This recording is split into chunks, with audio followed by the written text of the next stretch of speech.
Hoy estamos conversando con el doctor Juan José Mendoza, médico internista del Centro de Salud Pedro Altamirano, ubicado en el distrito número 5. Con él estamos conversando sobre la fibromialgia. ¿Cómo diferenciarlo, doctor, de esos dolores que son cotidianos, que quizás puede ser por una falta, por un mal dormir? Correcto. Dormimos mal, agarramos aire, de la fibromialgia.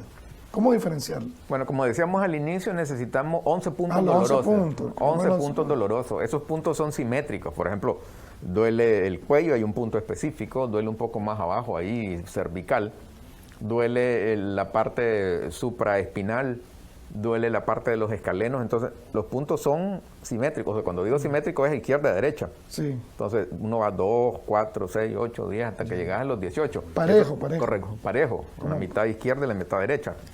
Entonces, si esa puntuación da más de 11, entonces quiere decir que ese es un criterio para la fibromialgia.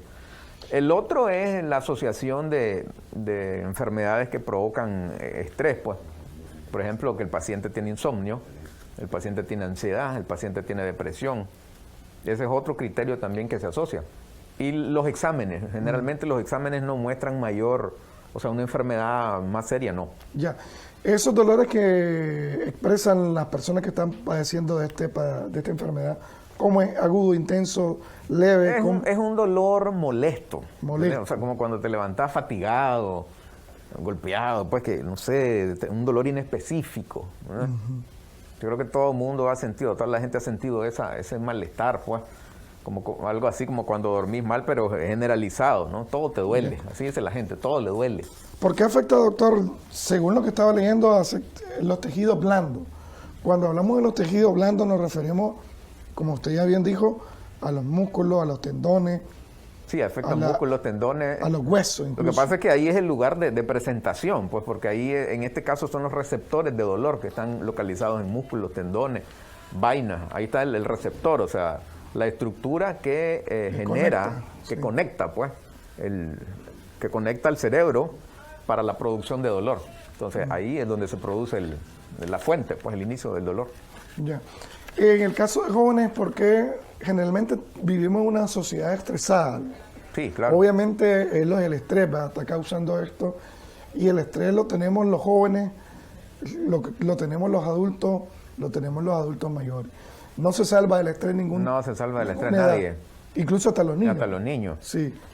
Por ejemplo, los libros dicen que la relación entre hombres y mujeres es bien dispareja, pues generalmente pueden ser hasta 10-1, más las mujeres. Y tiene que ver, pues, porque a veces la mujer tiene un rol más fuerte, pues, dentro de la sociedad, con el trabajo, el cuidado de los niños, algunas responsabilidades, el estrés psicológico en el trabajo, en la casa. Entonces, siempre las mujeres son las que más consultan por fibromialgia. Y lo otro también que los hombres pues como que esconden un poco el diagnóstico, ¿verdad? Y uno mira también en enfermedades generales son las mujeres las que llegan a las consultas, los hombres muy poco. Ahora, ¿hay clasificación de esta enfermedad? Tengo entendido que... Sí, hay algunas clasificaciones que hablan de cuadros puros, por ejemplo, cuadros puros en los que no se asocian a otro tipo de enfermedades. que es solo en sí Que es solo en sí el dolor muscular, ¿no? Los 11 puntos dolorosos con exámenes de laboratorio prácticamente dentro de parámetros normales, estudios de radiografía normales, pero hay en otros subtipos las que se asocian a enfermedades y hay bastante relación con enfermedades reumatológicas. O sea, porque a veces es difícil, ¿no? Por ejemplo, un punto doloroso del epicóndilo aquí, pero no sabe si es la articulación, ¿ya? Ahí nomasito está la articulación. Entonces, si en la radiografía la articulación está bien, probablemente pues no es la articulación, pues no es el cartílago, no hay desgaste, no hay erosión. No hay otra asociación. Correcto, no hay otra asociación. Ajá. Entonces está la que es pura, la pura fibromialgia, y la que está asociada a enfermedades reumatológicas. Digamos, uno mira pues a los pacientes con osteoartrosis, tienen desgastes del cartílago, ¿ya? Entonces, pero eso ya es la zona de bisagra, ¿no? Sí. No es el área muscular. Entonces, el paciente de la clasificación tipo 2, pues tiene alteraciones articulares y tiene también alteraciones musculares o de los tendones o de la sinovia. Ya. Ahora, esto es permanente. Una vez que la persona ya vienen los dolores por fibromialgia, ¿Esto se vuelve cotidiano? ¿Hay etapas de crisis? ¿Cómo es, doctor? Se vuelve una enfermedad crónica. Crónica. Se vuelve como la diabetes. Como la diabetes, se vuelve una enfermedad crónica, el paciente la está padeciendo, hace sus periodos asintomáticos y de repente reagudiza, hace una crisis.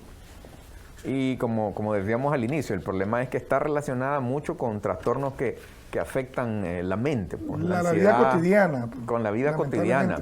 Por ejemplo, hoy me levanto tranquilo, tengo 2 o 3 semanas que no tuve ningún episodio, pero qué sé yo, tuve un accidente en el semáforo, o me escaparon de asaltar, o tuve un problema en el trabajo, y de repente esa reacción, cambio brusco esa reacción brusca genera la contracción. Ahora, ¿qué encuentra uno en los pacientes? Típicamente son, y eso el paciente lo refiere, son nudos. El paciente dice, ¡ay, que me duele aquí el cuello! Y uno toca y el músculo está correcto. Duro. Una tabla, un nodo, un nódulo. Pero es el músculo que está torcido. Y así en todos los niveles del cuerpo. Donde uno toca, eso genera mucha sensibilidad. Yeah. Me imagino que esos dolores, o sea, si a una persona le duele solo la nuca, es preocupante, pues. Me siento mal porque solo me duele esta parte. Claro. Ahora, una persona con fibromialgia, con 11 puntos, como usted lo está diciendo. Con 11 puntos dolorosos, entonces... Esa persona no va a ir a trabajar. No, andas tieso, ¿me entiendes? Andas tieso, no mueves los brazos, andas quieto, ¿Cómo te hace duele la esa persona espalda. Es molesto. Es una enfermedad muy molesta porque sí limita, o sea, uno de los principales problemas es que incapacita al paciente para desempeñar cualquier función. Ajá. Y si esa persona está siendo diagnosticada de repente con fibromialgia, pero una persona activa, por ejemplo, ¿cómo se hace? ¿Cómo hace esta persona para asistir al trabajo? Si tiene esta enfermedad que es incapacitante por un cierto periodo, porque de repente puede estar bien y de repente, ¿cómo lidiar con eso? Pues son pacientes que, bueno, tienen bastantes consultas hospitalarias. ¿Cómo se la ingenian para ir a trabajar, por ejemplo? Pues son pacientes que comúnmente van al hospital o van a una emergencia. Van a la emergencia del hospital y ellos consultan por dolor articular generalizado, dolor muscular generalizado. Pues el médico lo trata con analgésico, ¿no? Y mejora el paciente, mejora temporalmente el periodo de acción de los analgésicos y vuelve a lo mismo. Y puede volver a lo mismo. Entonces, debido a eso, muchos protocolos de manejo adicionan antidepresivos. ¿Ya? Entonces, el paciente usa antidepresivos tricíclicos, puede ser amitriptilina, imipramina, fluoxetina.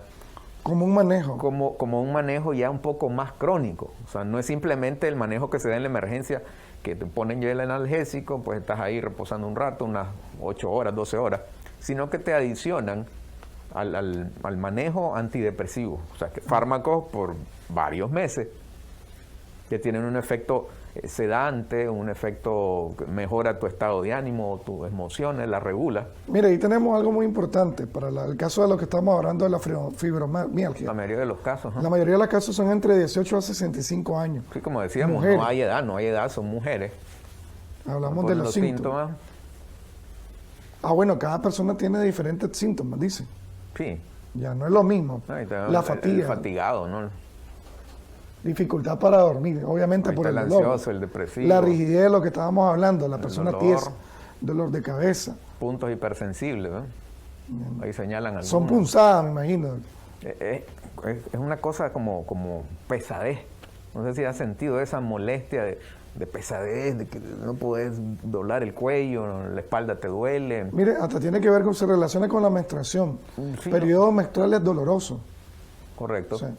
O sea, es complicado porque también a veces uno puede tener que hacer un diagnóstico diferencial. Pues de hecho la fibromialgia al final aparece como un diagnóstico diferencial. Cuando ya has dicho, esto no es lupus, esto no es artritis reumatoide, esto no es osteoartrosis, ¿me entiendes? Entonces vos como decís, no hay de ni uno, tiene que ser fibromialgia. Tiene que ser fibromialgia. ¿Es nuevo este término de esta enfermedad? No, eso es viejo, eso es muy conocida, pues. Toda la vida pues ha aparecido. Lo que pasa es que ahora se está está conociéndose más. Como familiarizándose más uno con ella, pues, y como decías al inicio, pues la vida de antes no es como la de ahora. Sí, porque si no tenés todo aquello es fibromialgia. Sí, ha sido un diagnóstico diferencial, dice, diagnóstico de exclusión se llaman. Descartamos todo, entonces sí, es fibromialgia. Y como es un trastorno benigno, pues.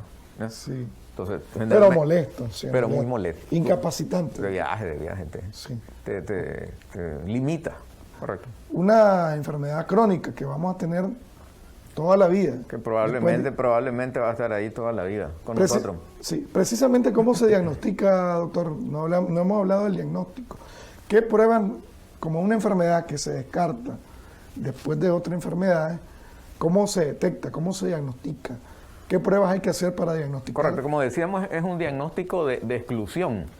Entonces, el paciente, pues, uno puede enviar los exámenes básicos de rutina, esos biometría, glucosa, creatinina, y algunos exámenes básicos del perfil reumatológico, de ese factor reumatoide, PCR, velocidad de sedimentación globular, antiestreptolicina, alguna radiografía, por ejemplo, del sitio doloroso, porque si el paciente dice que le duele la pierna, en un punto ahí de la rodilla, pero cerca está la articulación, entonces tomarle una radiografía, pues para ver ahí cómo está la articulación también. Si el paciente dice que le duele el cuello y es un paciente mayor, entonces también tomarle una radiografía del cuello para ver cómo están ahí las vértebras, ¿no? Y generalmente en la fibromialgia todos los estudios de laboratorio están bastante normales. No encontrás alteraciones sí, claro, que tengan que ver con artritis reumatoide, que tengan que ver con lupus o que tengan que ver con enfermedades sistémicas asociadas. Y también las radiografías podrían estar también normales, aunque en algunos casos pueden haber pacientes con osteoartrosis y fibromialgia, pacientes con lupus y fibromialgia, o sea, ambas, ¿ya? O independientes, como decíamos al inicio, la fibromialgia pura o la que está asociada a enfermedades. Una vez que estableces, pues que le hiciste los exámenes de laboratorio y examen radiológico básico, si el paciente cumple con puntos dolorosos, hay que explorarlo, ¿no? Si cumple con puntos dolorosos y mejora con analgésicos y le da seguimiento al paciente y te das cuenta que él hace crisis, ¿no? Que está haciendo crisis. Entonces, podrías catalogarlo como un paciente que tiene fibromialgia. Generalmente, ¿cuánto duran esos dolores, doctor, de la fibromialgia? O sea, si uno no los trata el paciente, o sea, si hoy yo comienzo una crisis y no recibo tratamiento, a medida que los días pasan, la contractura, porque es una contractura muscular, la contractura muscular que me genera el dolor, ahí se queda. Y va empeorando, cada día va empeorando. Por eso es importante tratarla. Sí, obviamente una persona que tiene dolor no va a dejar pasar. Inmediatamente se va al se va a su consulta y ahí que el médico pues le genere algún medicamento. El problema, como decíamos, es que uno a veces inicialmente pues no conoces al paciente, le das un analgésico, el tiempo que el paciente, digamos 7 días de analgésico, pero el paciente lo más probable es que él regrese. Va a regresar. Y este doctor no me hizo nada. Sí, el doctor no le hizo nada. Tiene la culpa, es mal doctor. Sí, porque la enfermedad va a recurrir. Sí. Ya requiere medicamentos de mayor acción y tratar otras molestias. Entonces hablemos de ese tratamiento de que va a generar un mejor alivio a la persona para atender la fibromialgia. Correcto. Entonces entendamos que es un proceso crónico. Sí. O sea, es un proceso que cuando se establece o uno hace el diagnóstico, el paciente puede hacer en su vida crisis repetidas, pasa periodos tranquilos, pasa periodos de crisis. Y ante eso, pues, las medidas de prevención son importantes. Deberían de ser lo más importante. Claro, para mantenerse... Para mantener, pues, alejado del dolor o buscar medidas que no sean medicamentosas o farmacológicas. Porque siempre, puede generar gastritis. Correcto. Sí. Siempre nosotros como médicos tenemos que estar pendientes que el medicamento no sea peor que la cura sea peor que la enfermedad. Ya, porque un paciente que ha usado analgésicos por muchos años, imagínese, y la tendencia es que el paciente, o sea, uno le receta algo y él pregunta en algún lado y le dan otra cosa. Sí. Y ya no solo es lo tomado, sino lo inyectado. Entonces, ya le dijeron aquí que ponete esto, que ponete el otro en la farmacia, y él va probando, ya, y va subiendo en la escala de analgesia. Ya no es el paciente que usa solo paracetamol o que usa ibuprofeno, no, él ya se subió a ketoprofeno, a ketorolaco. Inclusive la gente a veces usa ya narcóticos, ¿entendés? Que son analgésicos de última línea, o sea, el tope, pues, en el uso de analgésicos, en la escala de los analgésicos, y se van ahí, pues, y cuando uno usa ese tipo de analgésicos, ya a veces los restantes tienen muy poco efecto, ¿entendés? Ya te fuiste a lo máximo, ya como, ¿ahora qué vas a hacer? Decir. Ahora, yo le decía antes de la pausa, para evitar eso de los analgésicos, de lo farmacológico, ¿qué otras opciones hay para este tipo de personas que tienen fibromialgia? O sea, tenés que controlar los factores desencadenantes. Y todos nosotros sabemos cuáles son los factores o qué es lo que te... ¿Qué es la prevención que usted me estaba diciendo? Correcto, qué es lo que a uno lo explota, pues, Ajá, qué saber sé yo. conocerse, qué es lo que me está causando el dolor. Si aquí salís a las 5 de la tarde y querés manejar en esas calles, horroroso, ¿no?